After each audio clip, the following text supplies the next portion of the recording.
السلام علیکم ورحمۃ اللہ تعالی وبرکاتہ۔ الحمدللہ الذی فضل سیدنا مولانا محمد صلی اللہ تعالی علیہ وسلم علی العالمین جميعا وأقامہ یوم القیامۃ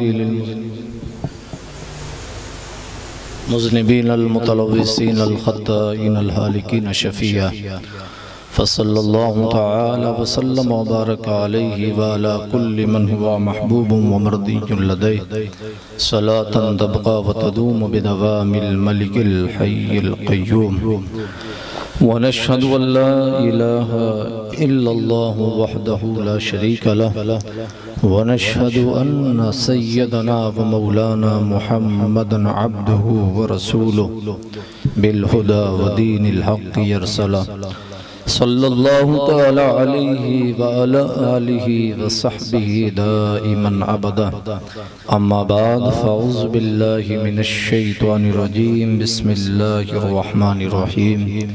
قال اللہ تبارک وتعالی فی القرآن العظیم والفرقان الحمید وفی خطابک القدیم، قد جاءکم من اللہ نور وکتاب مبین، او کما قال عز وجل فی مقام آخر، الذی یراک حین تقوم وتقلبک فی الساجدین، او کما قال عز وجل فی مقام آخر، واتخذ اللہ ابراہیم خلیلا۔ آمنت باللہ صدق اللہ مولانا العظیم، وبلغنا رسولہ النبی الامین الکریم، ونحن على ذلك لمن الشاہدین والشاکرین، والحمد للہ رب العالمین۔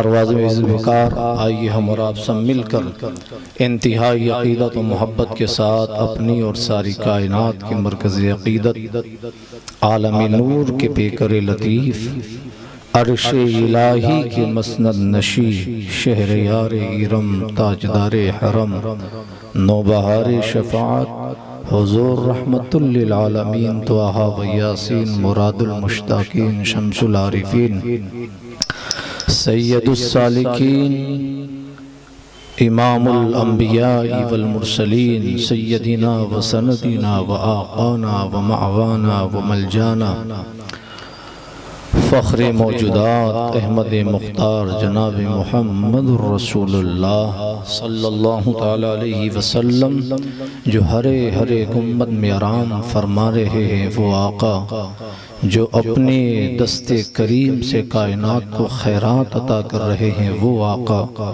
جو ہم گناہگاروں کو آج بھی ہمارے اعمال کو چھپائے ہوئے ہیں، وہ آقا جو کل قیامت کے دن پیاسوں کو کوثر کا جام پلائیں گے، وہ آقا جو پل صراط سے دعا کر کے پار کرائیں گے، وہ آقا اس سبز گنبد کے مکی کی بارگاہ میں درود سلام برگاہ رسالت میں پیش کریں، بلند آواز سے درود شریف پڑھیں۔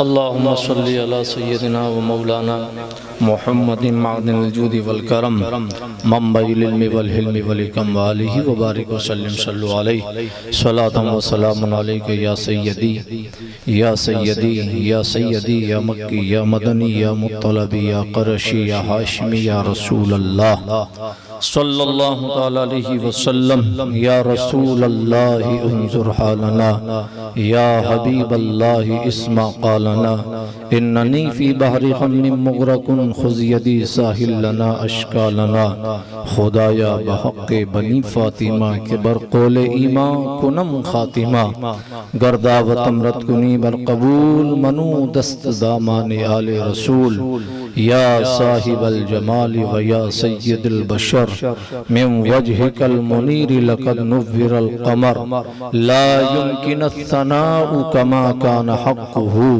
بعد از خدا بزرگ تو ہی قصہ مختصر ہزار بار بشویم دہند مشک و گلاب ہنوز نام تو گفتن کمال بے ادبیس یا اکرم الخلق مالی من علز بھی سواک عند حلول الحادث العممی یا رب بالمصطفى بلغ مقاصدنا واغفر لنا ما مدعا یا واسع الکرم هو الحبیب الذي ترجى شفاعته لكل حول من الأحوال مقتحم محمد سید الكونین والثقلین والفریقین من عرب ومن عجم ثم الرداء عن ابی بکر وعن عمر وعن علی وعن عثمان ذی الکرم۔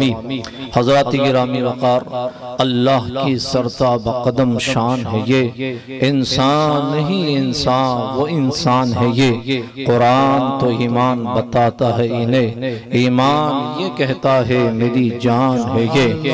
اور یا رسول اللہ علیہ الصلاۃ والتسلیم، آپ کی شان اور آپ کی عظمت تو یہ ہے، فرش والے تیری شوکت کا علو کیا جانے، خسروا عرش پہ اڑتا ہے پھریرا تیرا، میں تو مالک ہی کہوں گا کہ ہو مالک کے حبیب، یعنی محبوب و محب میں نہیں میرا تیرا۔ اور یا رسول اللہ علیہ السلام، ایک میں کیا میرے عصیہ کی حقیقت کتنی، مجھ سے 100 لاکھ کو کافی ہے اشارہ تیرا، مجھ سے 100 لاکھ کو کافی ہے اشارہ تیرا۔ دھارے چلتے ہیں عطا کے وہ ہے قطرہ تیرا، تارے کھلتے ہیں سخا کے وہ ہے ذرہ تیرا۔ اور یا رسول اللہ علیہ الصلاۃ والتسلیم، تیری سرکار میں لاتا ہے رضا اس کو شفیع جو میرا غوث ہے اور لاڈلا بیٹا تیرا۔ حضرات گرامی وقار، ہم اور آپ سب سالانہ عید میلاد النبی صلی اللہ علیہ وسلم کے 12 روزہ پروگرام کہ آج چوتھی نشست میں تشریف فرما ہے اور اس میں شرکت کی سعادتیں حاصل کر رہے ہیں۔ اس سے پیشتر 3 لیکچر اور نعرہ تکبیر، نعرہ رسالت، حنیف باپو صاحب قبلہ، شفیق باپو صاحب قبلہ، نعرہ تکبیر، نعرہ رسالت، جشن عید میلاد النبی۔ ماشاءاللہ، یہ دیکھنے آپ سیدی و سندی آقائی مولائی حضرت العلامہ الحاج شاہ سید ہاشمی میاں صاحب کی بلال معروف پیر باپو دامت ظلہم العالی، ان کے بڑے صاحبزادے ماشاءاللہ جو اس وقت ساؤتھ افریقہ پیٹوریا کے دارالعلوم میں زیر تعلیم ہے، اور ماشاءاللہ چند ہی دنوں کے بعد مستند اور گریجویشن ان کا علم حدیث میں کمپلیٹ ہو جائے گا، اور یہ انشاءاللہ تبارک و تعالی آپ کے اونا شہر کے ہیں، بعد میں پورے اونا کی قیادت انہی کو سنبھالنی ہے۔ اللہ پاک ان کے بازووں میں قوت اور طاقت عطا فرمائے، اور پروردگار عالم اپنے فضل سے اپنے حبیب کے صدقے دفعل میں انہیں دین دگنی رات چوگنی ترقی عطا فرمائے۔ حضرت کے برادر اصغر ہمارے بڑے محترم اور بڑے مکرم اور بڑے ہی پسندیدہ ہمارے حنیف باپو صاحب ہر روز ماشاءاللہ اس کی قیادت کر رہے ہیں۔ آج کا تیسرا دن مکمل ہو گیا، چوتھی نشست میں ہم اور آپ سب شریک ہیں۔ ہم نے پہلے دن گفتگو کی تھی تخلیق نور مصطفیٰ کے حوالے سے، دوسرے دن ہمارا خطاب ہوا برکات مصطفیٰ نور مصطفیٰ کے حوالے سے، اور کل ہم نے خطاب کیا تھا انعامات نور مصطفیٰ کے حوالے سے، اور آج جہاں سے ہم نے کل سبق چھوڑا تھا اسی سے آگے وہیں سے سبق کا آغاز کریں گے انشاءاللہ تعالی۔ آج کا لیکچر اور آج کا سبق اور آج کا درس وہیں سے ہوگا جہاں ہم نے کل ختم کر دیا تھا۔ آج کا اس کا عنوان اسی سے ریلیٹڈ ہے، تجلیات نور مصطفیٰ۔ سرور کائنات صلی اللہ علیہ وسلم، واقعی کریم سرور کائنات کا نور پاک اس کی تجلی کے حوالے سے انشاءاللہ تبارک و تعالی ہم گفتگو کریں گے، اور پورا مدار پوری گفتگو کا محصل تجلیات نور مصطفیٰ کے ارد گرد ہوگا۔ کل ہم نے بات جہاں ختم کی تھی، ہم نے بات آدم علیہ نبی علیہ السلام سے لے کر کر کے حضرت شیش علیہ السلام اور ان کی توبہ کا واقعہ ہم نے آپ کے سامنے رکھا تھا، اور اسی کے ضمن میں ہم نے والدین کی عظمت کو اجاگر کرنے کا پیغمبر اسلام کی تعلیمات کی روشنی کے میں ہم نے اس کے کوشش کی تھی تاکہ آپ یہ سمجھ سکیں کہ ماں باپ کا مقام اور درجہ کیا ہے۔ اس حوالے سے یہی نور پاک جس کی تجلیات، جس کے انوار اور جس کی رحمتیں اور برکتیں اور جس کے احترام پوری دنیا کر رہی ہے، اور جس کے انعامات پوری دنیا کے سامنے ہے، جس کی تجلیوں سے ساری کائنات میں تجلیہ پھوٹتی ہے، اور جس کی تجلیات سے کائنات کی کرنیں مہکتی اور روشن ہوتی ہے، وہ نور مصطفیٰ سرور کائنات ہے۔ میں نے کہا یہ سفر کرتا ہوا نور جب آیا آدم کی پیشانی میں رکھا گیا، اس کے بعد آدم علیہ نبی علیہ السلام سے بطور امانت حضرت حوا کے پیٹ کے اندر اور ان کے شکم اطہر میں منتقل ہوا۔ حضرت حوا رضی اللہ تعالیٰ عنہ ایک وقفے اور ایک پیریڈ اور ایک ٹائم جو لیمیٹڈ ان کے لیے تھا، جب تک انہوں نے اپنے پیٹ کے اندر اپنے شکم کے اندر نور مصطفیٰ کو رکھا، اس کے بعد وہی نور مصطفیٰ حضرت شیش علیہ السلام کی پیشانی میں جلوہ گر ہوا، انہیں چمکانے لگا۔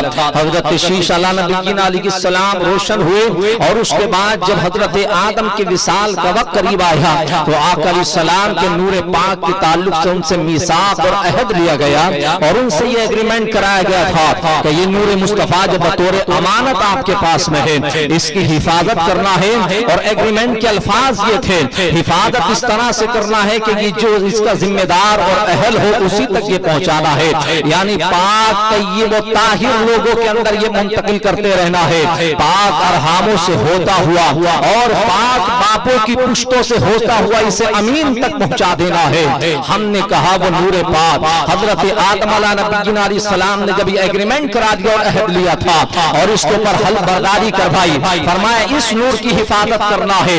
وہ نور مصطفیٰ کی حفاظت کرتے ہوئے آپ نے حضرت شیش علیہ السلام نے اپنے بیٹے حضرت انوش رضی اللہ تعالیٰ علیہ السلام ان سے کہا تھا کہ میرے بیٹے، میرے باپ نے تیرے دادا نے اس پر مجھ سے ایگریمنٹ کرایا، حلف لیا ہے، آپ اسی پر قائم رہنا، اور میرے بعد میں اس نور کو پاک پشتوں کے اندر اور پاک ماؤں کے اندر جو ہے منتقل کرنا ہے۔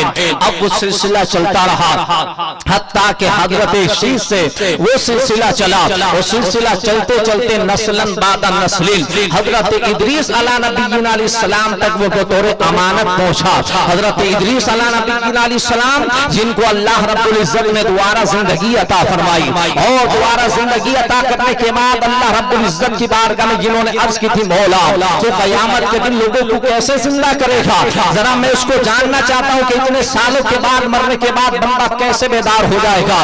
تو اللہ رب العزت نے ان کے اوپر موت ایک وقفے کے لیے طاری ہوئی، اور طاری ہونے کے بعد دوبارہ سے اللہ نے انہیں زندہ فرمایا اور ارشاد فرمایا تھا اے ادریس یہ بتاؤ جو کھانا ان کے سامنے رکھا ہوا تھا وہ کھانا بھی گرم تھا، جو پانی ان کے سامنے تھا وہ پانی بھی تر و تازہ تھا، جو سواری ان کی تھی وہ سواری جو ان کی سواری سامنے تھی اٹھنی اس کی ہڈیوں کا بھی پتہ نہیں تھا۔ آپ نے ساری نشانیاں دیکھی کہ کھانا بھی تر و تازہ ہے، پانی بھی تر و تازہ ہے، لیکن جو میں ٹفن میں اپنے ساتھ کھانا توشہ لے کر آیا تھا وہ تر و تازہ ہے، لیکن جو سواری تھی اس کی ہڈیوں کا بھی نشان نہیں ہے۔ حضرت ادریس سے پوچھا گیا تھا اے اللہ کے نبی یہ بتاؤ تمہیں کتنا زمانہ گزر گیا یہاں لیتے ہوئے؟ تو آپ نے کہا ایسا لگتا ہے جیسے کہ عصر کی سنتوں کا وقت ہوا ہو، یا ایسا محسوس ہوتا ہے جیسے ایک لمحہ گزرا ہو اور رب کی جانب سے آواز آتی ہے ادریس جانتے ہو 100 سال سے زیادہ کا پیریڈ تمہیں گزر گیا ہے اور ابھی ایسا لگ رہا ہے جیسے کہ ابھی عصر کی سنتوں کا وقت ہوا ہو۔ اے ادریس جب تمہیں 100 سال بعد ایسا محسوس ہو رہا ہو تو کل قیامت کا دن میرے محبوب کے امتیوں کے لیے 50,000 سال کا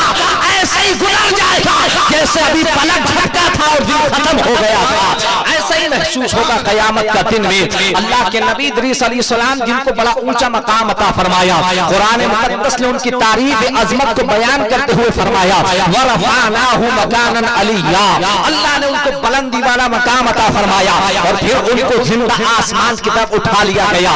یہ نور مصطفیٰ کی کرامت اور عظمت ہے، ان کے پاس وہ نور مصطفیٰ پہنچا بطور امانت، حضرت شیش سے ان کے بیٹے انوش تک اور انوش سے لے کے حضرت ادریس تک وہ نور مصطفیٰ پہنچا۔ پوچھا۔ اب حضرت ادریس کی ذمہ داری ہے کہ اس نور مصطفیٰ کو آگے بڑھائے اور آگے منتقل کرے۔ انہوں نے اپنے بیٹوں سے عہد و پیمان لیا کہ مجھے باپ داداؤں سے وہ پیمان ملتا ہوا آیا ہے اور اس کا میں نے وعدہ کیا کہ اسے پاک باپوں کی پشتوں کے اندر اور پاک ماؤں کے ارحام کے اندر اسے منتقل کرتے رہنا ہے۔ حضرت ادریس علیہ نبی کی علیہ السلام سے یہ نسلاً بعد نسل نور پاک ہوتا ہوا حضرت نوح علیہ نبی کی علیہ السلام کی طرف منتقل ہوا۔ حضرت نوح علیہ نبی کی علیہ السلام جن کو اللہ رب العزت نے زمین پر پہلا نبی بھی بنایا اور رسول بھی بنایا تھا، وہ حضرت نوح علیہ السلام ہے جن کو رب کائنات نے اتنا مقام عطا فرمایا، سلام علی نوح فی العالمین کا خطاب بھی عطا فرمایا گیا تھا، وہ حضرت نوح علیہ نبی علیہ السلام ہے۔ اللہ اکبر، کتنا بڑا کام کیا تھا۔ تقریباً 970 سال تک اس زمین پر انہوں نے جو ہے تبلیغ دین کا کام انجام دیا تھا۔ کون سے تانے نہیں ملے تھے، ان کی اذیتوں سے دو چار ہونا نہیں پڑا تھا۔ آپ اندازہ کریں، ایک اللہ کا نبی ہے تقریباً 970 سال تک تبلیغ دین کرتا رہا۔ 970 سال کے پیریڈ میں جانتے ہو کتنے لوگوں نے کلمہ پڑھا تھا؟ صرف 72 لوگ کلمہ پڑھ کر کے مسلمان ہوئے تھے۔ ایک اللہ کا نبی ہے جو 900 سال سے زیادہ تک تبلیغ دین کرتا ہے، تو صرف 72 لوگ کلمہ پڑھے، لیکن یہ مصطفیٰ کا معجزہ ہے کہ مکے کی دیواروں سے آواز دے تو جہاں پر سورج نکلتا ہے اسلام کا کلمہ پڑھنے والے۔ سبحان اللہ، یہ مصطفیٰ جان رحمت ہے۔ وہ نوح علیہ السلام تھے کہ 970 سال تک تبلیغ کی ہے تو صرف 72 لوگوں نے کلمہ پڑھا تھا، اور یہ محمد الرسول اللہ ہے جس نے 22 سال تک تبلیغ فرمائی ہے۔ آج زمین کا کوئی کونا ایسا باقی نہیں ہے جہاں یا رسول اللہ کہنے والے موجود نہ ہو، محمد الرسول اللہ کا نام نہ لیا جاتا ہو، لا الہ الا اللہ کی ثنائیں نہ گونجتی ہو۔ ہمالیہ کی چوٹی سے لے کر کے پروت کی بلندی تک اور زمین کے ذخیروں کے اندر جا کر کے دیکھے تو زمین کے چپے پر کوئی ایسی کائنات میں دنیا میں ایک گوشہ باقی نہیں ہے جہاں آج کی تاریخ میں سورج کی روشنی ہو اور لوگ اپنی آنکھوں سے سورج دیکھے اور وہاں محمد رسول اللہ کا غلام موجود نہ ہو۔ ہر جگہ مصطفیٰ کے غلام موجود ہے۔ بہرحال حضرت نوح علیہ السلام نے کتنے سال تبلیغ فرمائی ہے؟ 970 سال تک تبلیغ فرماتے رہے۔ اللہ کے نبی نوح علیہ السلام، ان کی پیشانی میں نور مصطفیٰ جو حضرت ادریس سے منتقل ہو کر کے آیا تھا وہ ان کی پیشانی کے اندر جلوہ گر تھا۔ اللہ اکبر، 970 سال تک تبلیغ کرنے والے نبی کا حال یہ ہوا تھا کہ کبھی ان کے گلے کو دبا دیا جاتا تھا، کبھی ان کی قوم انہیں مار کر کے ڈال دیتی تھی اور ڈالنے کے بعد یہ سمجھتی تھی شاید ان کا انتقال ہو گیا ہے۔ اتنی اذیتوں سے دو چار ہونا پڑا تھا۔ اس کے بعد اللہ رب العزت کی بارگاہ میں انہوں نے التجا کی، مولا یہ قوم سننے کو تیار ہی نہیں ہے، یہ قوم میری آواز نہیں سن رہی ہے، یہ قوم تیرا پیغام سننے کو تیار ہی نہیں ہے، مولا یہ قوم میرے اندر عیب نکالنے کے لیے تیار ہے لیکن تیرا پیغام سننے کے لیے تیار نہیں۔ اللہ رب العزت کی طرف سے آواز آتی ہے، پریشان نہ ہو بلکہ ایک کشتی تیار کرو اور کشتی تیار کرنے کے بعد اپنے غلاموں کو آواز دو اور وہ زمین کے تمام جوڑوں کو اس میں ایک ایک جوڑے کو داخل کر دو اور اس کے بعد میں زمین کے اوپر ایک طوفان کے ذریعے عذاب کو نازل کروں گا تاکہ شرکسوں کو اس کا مزہ چکھا دیا جائے۔ یہ قرآن مجید فرقان حمید ہے، سورہ ابراہیم سورہ ہود اٹھا کر دیکھے، اس کے بعد پتا چلتا ہے کہ اللہ رب العزت کا عذاب کس طرح سے نازل ہوا۔ اللہ کی بارگاہ میں نوح علیہ السلام عرض کرتے، مولا تیرے عذاب کی قسم کیا ہوگی، کس طرح سے تیرے عذاب کی شروعات ہوگی؟ تو اللہ رب العزت نے فرمایا ہے نوح جب تمہاری کشتی تیار ہو جائے، اسی کشتی کو تیار کیا گیا۔ اللہ کی بارگاہ کی مولا کشتی کیسے تیار کی جائے گی؟ تو اللہ کے نبی کی بارگاہ میں وحی آئی، ارشاد فرمایا کہ تم ساگوان کے پودے لگاؤ، وہ پودے جب جوان ہو جائے 100 سال کا پیریڈ گزر جائے، انہی ساگوان کے پودوں کو کاٹنے کے بعد کشتی تیار کرنا۔ 100 سال کے اندر وہ پودے تیار ہوئے، 80 سال کے پیریڈ میں کشتی بنائی گئی۔ آپ کے غلاموں کے ساتھ ملنے کے بعد 180 سال کا پیریڈ لگا تھا۔